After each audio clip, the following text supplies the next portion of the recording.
Namaste, come to discuss mirrors.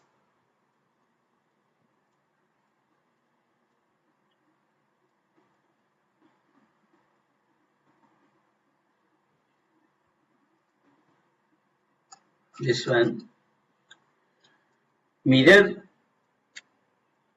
जहाँ दिया हुआ है से मिरर में भी plane,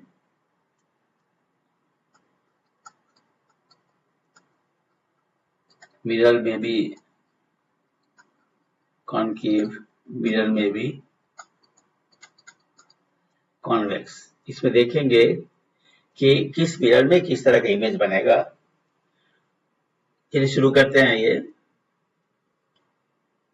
this your plane mirror. Plane mirror सबसे अच्छा है कि आप जो अपने चेहरे को देखते हैं आईने में, और उसमें आप देखेंगे कि जो आपका प्रतिबिंब होगा वो काल्पनिक होगा, और उतनी ही दूर पर आपका प्रतिबिंब रहेगा पीछे जितनी दूर पर आप आगे खड़े होंगे। शास्त्रीय प्रतिबिंब जो होता है आपका सीधा होता है, और जितने बड़े आप होते हैं उतने ही बड़े प्रतिबिंब होते हैं। तो यहाँ एक चीज को लिखा हुआ है यहाँ पे, इन प्लेन मिरर, याद रखिएगा। इन प्लेन मिरर इमेज कैसा बनेगा? वर्चुअल, काल्पनिक, सीधा, इरेक्ट और सेम साइज। ओके, नेक्स्ट आइए कॉनकेव मिरर। कॉनकेव मिरर में क्या है, दोनों स्थितियां हो सकती है।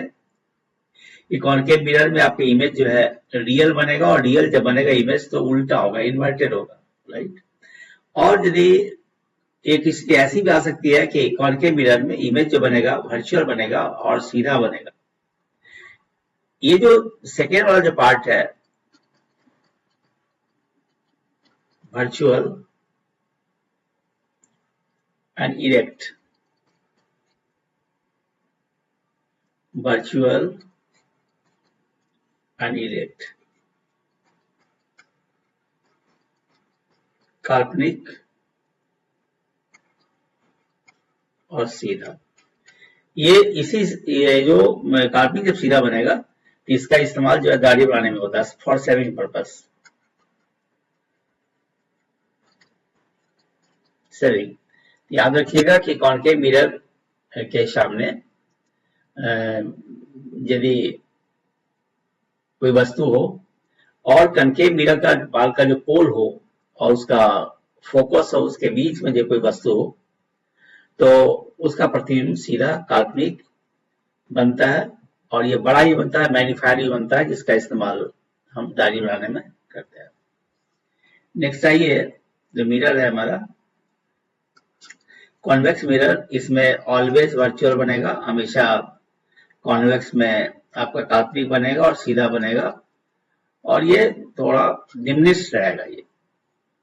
नेक्स्ट आते हैं इलेक्ट्रोमैग्नेटिक स्पेक्ट्रम एंड रेडिएशन के बारे में थोड़ी चर्चा। यहाँ देखिए कि रेडिएशन टाइप, वेवलेंथ और यूज।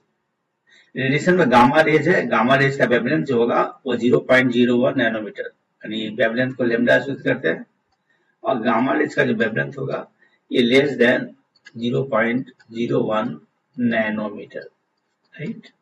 और याद रखिएगा कि 1 नैनोमीटर इज इक्वल टू होता है 10⁻⁹ मीटर, ठीक है, 10⁻⁹ मीटर, 1 नैनोमीटर का वैल्यू। नेक्स्ट आइए, ये हमारा जो आपने देखा, फिर इसका यूज क्या होता है, गामा रेज का जो इस्तेमाल होता है और कैंसर के ट्रीटमेंट में होता है। नेक्स्ट आइए एक्सरेज। एक्सरेज का वेवलेंथ जो होता है वो 0.01 नैनोमीटर से 10 नैनोमीटर के बीच में होता है, 10। और मैंने बताया आपके कि 1 nanometre is equal to 10⁻⁹ metre, remember. इसका इस्तेमाल जो होता है मेडिकल इमेजिंग में होता है। एक्सरेज पता है ना कि कहा जाता है भाई कि चेस्ट का एक्सरेज लीजिए या सही किसी पार्ट का एक्सरेज लीजिए, तो ये मेडिकल साइंसेज में इसका इस्तेमाल होता है एक्सरेज का। अल्ट्रावायलेट रेडिएशन जो है वो इसका जो वेवलेंथ है 10 to 400 नैनोमीटर है, और इसका जो इस्तेमाल होता है अल्ट्रावायलेट का स्टरलाइजेशन में होता है, विटामिन डी सिंथेसिस में भी इसका इस्तेमाल होता है। तो प्रश्न आता है आपसे कि विटामिन डी सिंथेसिस में किसका इस्तेमाल होता है, तो आपका आंसर होगा अल्ट्रा वायलेट रेज का। फिर आइए विजिबल लाइट है। विजिबल लाइट का जो वेवलेंथ होगा 400 नैनोमीटर से लेकर के 700 नैनोमीटर के बीच में होगा। और ये क्या है, हमारा ह्यूमन विजन, यानी हम लोग किस चीज को इसमें देखते हैं। और ये पता है आपको कि ये जो रेडिएशन होता है उसको हम लोग विवग्योर बोलते हैं, विवग्योर, राइट। हिंदी है बैनिया किनाला, V violet, I indigo, B green, B blue, G green, Y yellow, O orange and R red. ये 7 कलर्स है जिसमें हम किसी को देखते हैं। Next I infrared. इंफ्रारेड का जो वेवलेंथ है वह 700 नैनोमीटर से लेकर के 1 नैनोमीटर के बीच में है।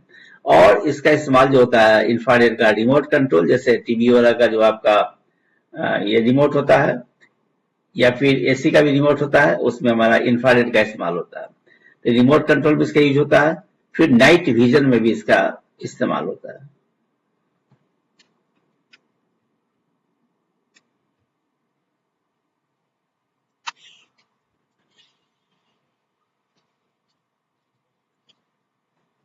नेक्स्ट आइए देखते हैं हम।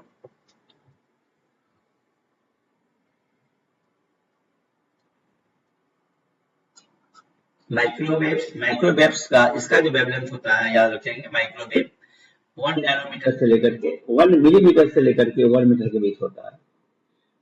यह क्या है, मिलीमीटर याद रखिएगा। इंफ्रारेड जो है 700 नैनोमीटर से लेकर के 1 नैनोमीटर के बीच में होता है, 1 मिलीमीटर के बीच में होता है। देखिए 700 नैनोमीटर टू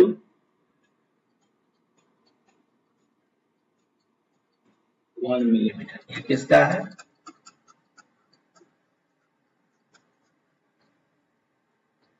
इंफ्रारेड का है।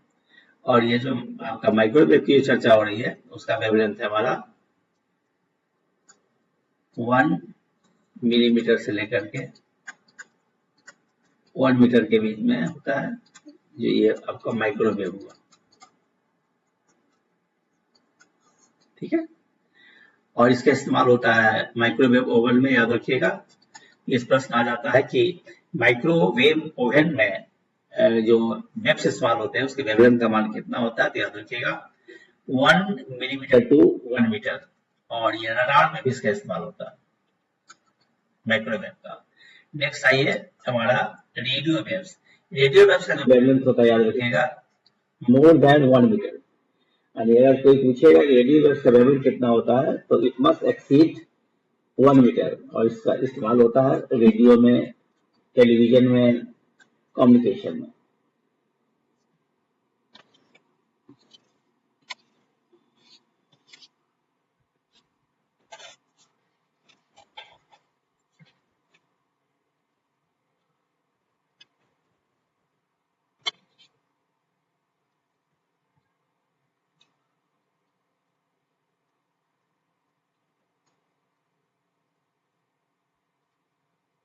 ये यहाँ देखिए कुछ हम ऑप्टिकल इंस्ट्रूमेंट की बात करेंगे। ऑप्टिकल इंस्ट्रूमेंट्स में यहाँ पे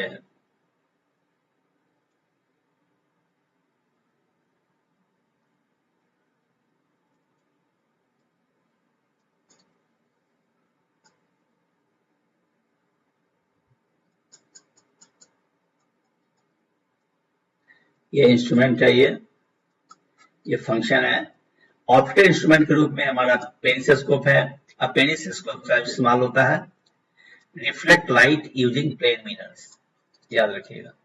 नेक्स्ट है माइक्रोस्कोप। ये क्या है, मैग्नीफाइज स्मॉल ऑब्जेक्ट्स। एक्चुअली जो माइक्रोस्कोप है ये दिस इज माइक्रोस्कोप। ये क्या है, अगर सिंपल माइक्रोस्कोप की बात करनी हो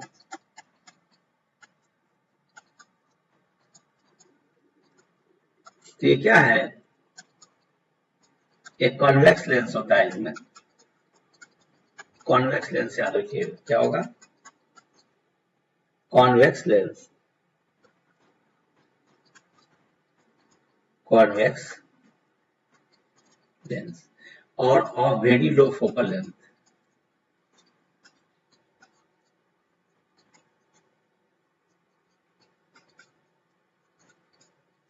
ठीक है। तो माइक्रोस्कोप में अगर सिंपल माइक्रोस्कोप की बात आएगी तो आप कहिएगा कि यह कॉन्वेक्स लेंस होता है जिसकी फोकल लंबाई का मान बहुत कम होता है और ये छोटे ऑब्जेक्ट को देखने में इसका इस्तेमाल होता है। To see small and nearby object, नजदीक में जो वस्तुएं रहेंगी और छोटी रहेंगी उसको देखने में इस्तेमाल आता है। टेलीस्कोप क्या है? ये ऑब्जर्व्स डिस्टेंट ऑब्जेक्ट्स और ये कई तरह का हो सकता है। टेलीस्कोप जो होता है रिफ्रैक्टिंग जो होता है, रिफ्रैक्टिंग जो होता है। आइए फिर कैमरा। कैमरा क्या है? ये कैमरा एक्चुअली ये फोटोग्राफी कैमरा है जिससे कि आप जानते हैं कि फोटोग्राफ्स लेते हैं तो forms image using lens and shutter. Next है स्पेक्ट्रोमीटर। स्पेक्ट्रोमीटर क्या है? ये लाइट स्पेक्ट्रम ऑफ लाइट। जैसे मान लीजिए स्पेक्ट्रम लाइट का मतलब हुआ कि अगर व्हाइट लाइट है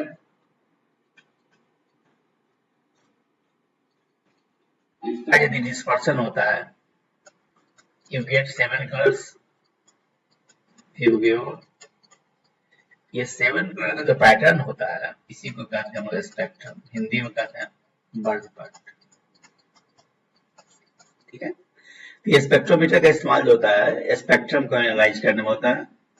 नेक्स्ट है फोटोमीटर। ये फोटोमीटर क्या है? ये मेजर्स लाइट इंटेंसिटी।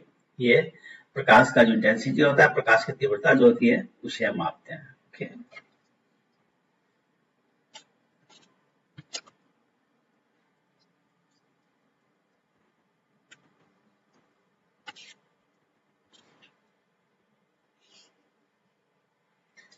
नेक्स्ट आता है, यहाँ देखिए ह्यूमन आई पे। तो ह्यूमन आई क्या है? बेसिकली इसमें 3 पार्ट्स होते हैं। ये नेचुरल कन्वेक्स लेंस है, नेचुरल। ठीक है। नेक्स्ट इंपॉर्टेंट जो पार्ट होता है ऑप्टिकल फाइबर होता है। नेक्स्ट होता है रेटिना। ठीक है। अब हमारा क्या तीन कंपोनेंट्स में मेन है आपका जो हमें मतलब है। एक कन्वेक्स लेंस हो गया, दूसरा ऑप्टिकल फाइबर हो गया और तीसरा हो गया हमारा रेटिना। ठीक है। ये क्या है? जो कॉन्वेक्स लेंस ह्यूमन आईज का, मानव नेत्र का जो कॉन्वेक्स लेंस जो है इमेज फॉर्म करता है, उस इमेज को ऑप्टिकल फाइबर ये कन्वे करता है। चूंकि इमेज फॉर्म करेगा कॉन्वेक्स लेंस तो कहां पड़ा? रेटिना पे। और ये क्या है? आइसोलेट तो नहीं है, ये तो ह्यूमन सेंस से जुड़ा हुआ है। तो फिर क्या होगा? ये फिर कन्वे करता है, हमारे नर्वस सिस्टम ब्रेन तक कन्वे करता है इमेज को, जिससे कि हम उसका एक्सपेरिमेंट करते हैं, देखते हैं हम लोग। अब क्या है? जो ह्यूमन आईज हुआ वो नेचुरल कॉन्वेक्स लेंस हुआ, याद रखिएगा। और खास बात क्या है?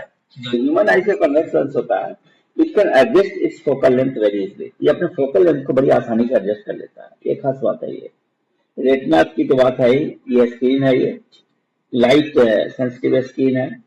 फिर क्या है? ये बता दिया है मैंने, कॉन्वेक्स लेंस है। और खास बात है कि इसका फोकल लेंथ अपने आप ही एडजस्ट हो जाता है। ये सिलियरी मसल्स जो है help in changing lens curvature. जो ह्यूमन आई जो कॉन्वेक्स लेंस है उसे कर्वेचर को ये चेंज करता है, सिलियरी मसल्स। अब आते हैं defects of vision. Defect of vision में यहाँ लिखा हुआ है कि ये मायोपिया है,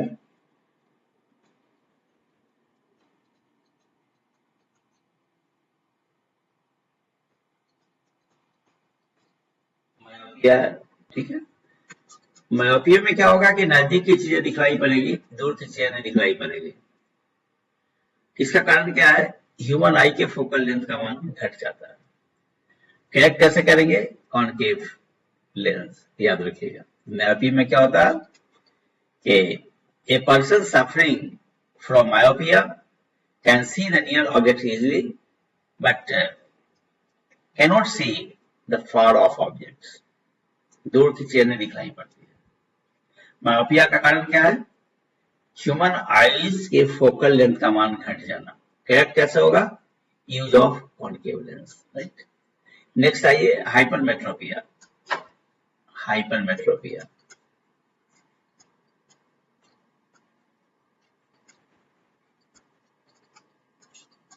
हाइपरमेट्रोपिया में क्या होगा? इसको कहते हैं दीर्घदृष्टि दोष भी कहते हैं। दीर्घ दृष्टि दोष। और ये जो मैपिया है निकट दृष्टि दोष। हाइपरमेट्रोपिया में क्या होगा, दूर की चीजें दिखाई पड़ेगी, नजदीक की चीजों को दिखाई नहीं पड़ेगी। इसका कारण होता है कि ह्यूमन आई का जो कॉन्वेक्स लेंस है उसकी फोकल लेंथ का मान बढ़ जाना, और इसको ट्रैक करने के लिए हम लोग कॉन्वेक्स लेंस का इस्तेमाल करते हैं। Now come to presbyopia. Presbyopia क्या है, इससे रिलेटेड। और इसमें क्या होता है कि प्रेस बायोपिया में दोनों ही डिस्टर्ब हो जाता है, नजदीक का भी और दूर का भी, right. Both the distances are, both the visions are disturb, नजदीक के लिए भी और दूर के लिए भी। इसलिए इसको ट्रैक करने के लिए हम लोग बाई फोकल लेंथ का इस्तेमाल करते हैं, ठीक है। नेक्स्ट आइए, इसका कारण क्या हुआ प्रेस बायोपिया का, कि ये इलास्टिसिटी जो होता है ह्यूमन आई का, जो प्रत्याशा होती है, लोच होती है, उसका कम जाना, ठीक है। अब सम की फैक्ट्स आप देख लीजिए। ये बताया था मैंने कि speed of light is maximum in vacuum. Vacuum में सबसे अधिक होता है स्पीड ऑफ लाइट। इसका जो वैल्यू होता है 3 × 10⁸ मीटर पर सेकेंड। नेक्स्ट आइए, जो देखिए light travels slower in denser medium. Denser medium में प्रकाश का वेग घट जाता है, स्वाभाविक है। मैंने बताया था कि speed of light depends upon mu. Mu क्या है, वर्तनांक है, जो अलग अलग माध्यम का अलग अलग होता है, और डेंसर मीडियम का जो म्यू का वैल्यू होता है ज्यादा होता है, इसलिए उसमें स्पीड कम होता है प्रकाश का। Red light is used in traffic because it has longest wavelength, स्वाभाविक है। मिरर्स ओबे लॉ ऑफ रिफ्लेक्शन, प्रकाश के परावर्तन का नियम का पालन करता है। Concave mirrors CL are used by dentist and in torches. Concave mirror का जो इस्तेमाल होता है, स्वाभाविक है, जो दंत चिकित्सक भी होते हैं उसका भी इस्तेमाल करते हैं, दाढ़ी बनाने में भी होता है। फिर कॉनकेव मिरर का इस्तेमाल जो है वो रिफ्रैक्टिव टेलीस्कोप बनाने में भी होता है। फिर इसका जो है हम कॉनकेव मिरर का इस्तेमाल अगर सूर्य की किरण को इकट्ठा करने में भी कर सकते हैं। यदि हम किसी वस्तु को सपोज करते हो दूर से प्रकाश किरणें आ रही है, तो उसे सामने रख दिया जाए कॉनकेव मिरर को, तो उसके फोकस में प्रकाश किरणें आ जाएंगी, जिससे कि आप इसका इस्तेमाल जो है ऊर्जा के अन्य रूपों के लिए भी कर सकते हैं, खाना और बागवानी भी कर सकते हैं। टोटल इंटरनल रिफ्लेक्शन, ये जो क्या है आपका ऑप्टिकल फाइबर जो है उसमें टोटल इंटरनल रिफ्लेक्शन होता है, हीरा का चमकना भी होता है, मिरर का फॉर्मेशन भी होता है। पावर ऑफ लेंस ये क्या है, डायप्टर में होता है, और इसका actually power of the lens का जो फॉर्मूला होता है वो P बराबर होता है 1/f, और f जो होता है मीटर में होता है। तो स्वाभाविक है, मीटर जब ऊपर चला जाएगा तो मीटर माइनस हो जाएगा। डायप्टर का मतलब समझ लीजिएगा हमेशा, dioptre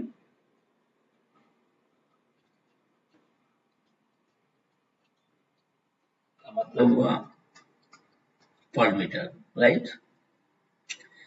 Gamma rays have highest frequency and energy visible rays में गामा रेज नहीं, गामा रेज वो टोटल इलेक्ट्रोमैग्नेटिक जो स्पेक्ट्रम हुआ, विद्युत चुंबकीय विकिरण हुआ, उसमें सबसे अधिक फ्रिक्वेंसी जो होती है और एनर्जी होती है गामा रेज की होती है। और फ्रिक्वेंसी तो जान लेंगे न्यू है, और एनर्जी के लिए क्या फॉर्मूला है बोलिए। एनर्जी के लिए फॉर्मूला है यहाँ पे आपका E बराबर h/न्यू। यदि किसी ऊर्जा का फ्रिक्वेंसी आप जानते हैं तो उसकी एनर्जी का मान भी इस फॉर्मूला से निकाल सकते हैं, जहां पर h प्लैंक्स कांस्टेंट। नेक्स्ट आइए कि the visible range of solar radiation lies between 400 to 700 nanometre wavelength है ये। और एक concave mirror forms a real inverted image of the same size, मैंने बताया था, when the object placed at the center of curvature। अब प्रश्न क्या है कि मान लिया जाए कि कोई आपको ये है कॉन्केव कॉन्केव हमारा मिरर है और उसको क्या सेंटर ऑफ कर्वेचर पे वस्तु को रख दीजिएगा तो उसकी प्रतिबिंब जो बनेगा उसी जगह पर बनेगा, उसी साइज का बनेगा लेकिन उल्टा बनेगा। If a person sees an image larger than himself the mirror is a concave mirror. अच्छा, यदि आपको ऐसा लगे कि आप किसी मिरर के सामने खड़े हो और आपका प्रतिबिंब आपसे बड़ा बन जाए, आपके साइज से बड़ा बन जाए, तो समझिएगा कि वो मिरर क्या है, कॉन्केव मिरर है। और फिर आप कॉन्केव मिरर के फोकस और उसके पोल के अंदर है।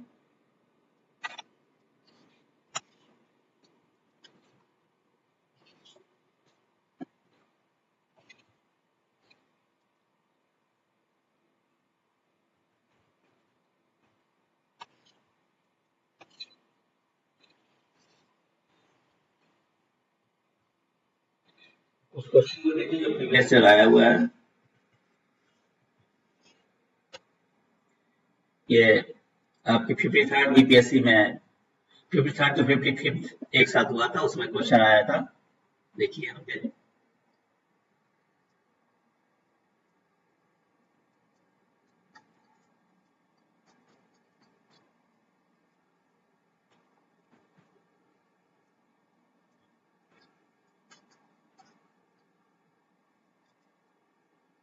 ये क्वेश्चन है,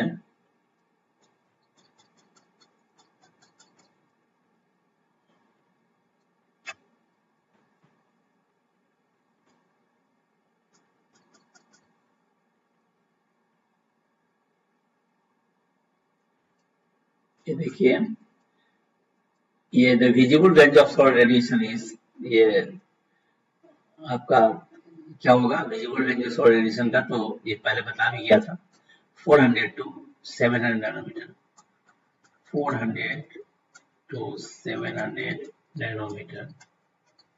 ये क्या है, लेमडा का वैल्यू है विजिबल, वैसे प्रकाश का जो जिसमें किसी को देखते हो, ये लेमडा का वैल्यू, इसलिए आंसर वो आपका B. Next question, the image formed by concave mirror is real, inverted and of the same size as that of the object. The position of the object should be, क्या होगा, तो वही तब होगा अगर सेंटर ऑफ द कर्वेचर, यानी कहने का अर्थ हुआ कि अगर आपका मिरर कॉन्केव है और सेंटर ऑफ कर्वेचर के वस्तु को रखते हैं तो प्रतिबिंब आपका वही बनेगा। इसका ये निकाल सकते हैं, ये फॉर्मूला भी हमारे लिए 1/v plus 1/u is equal to 1/h होता है, ठीक है, राइट। और यदि हम एक के बदले में सपोज करते हैं कि हम 2/r भी कह सकते हैं, यहाँ f फोकल लेंथ है, r क्या है, रेडियस ऑफ कर्वेचर, ठीक है। तो अब क्या है हमारा, यदि हम वस्तु को वहीं पे कर रहे हैं, यहाँ पे देख लीजिए, ये 1/v का मान निकालना है हमको, तो 2/r माइनस 1/u, ठीक है। अब u का पोजीशन जो है r की जगह रख दीजिएगा, ठीक है, क्योंकि वो सेंटर कर्वेचर वस्तु है, u अगर r रख दीजिएगा यहाँ पर क्या हो जाएगा, तो 2/r माइनस 1/r कितना हो जाएगा, 2/r माइनस 1/r,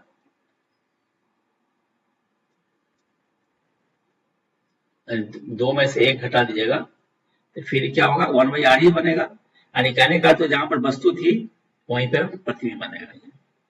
नेक्स्ट आइए, a person standing in front of a mirror finds his image larger than himself, this implies that the mirror is, कैसा मिरर है, तो कनकेव मिरर है। A person standing in front of a mirror finds that his image larger than himself, यह हमसे बड़ा आपसे बड़ा तभी होगा जब क्या होगा, आपका फोकस और ऑप्टिकल सेंटर पोल के बीच में जो होगा, क्या आपका फोकल पॉइंट, जो फोकस कहेंगे, और पोल होता है मिरर में, इसके बीच में जब वस्तु रहेगा तब जाके आप बड़ा दिखेंगे, तो ये कॉनकेव मिरर में होगा। That's all for the day. Thank you.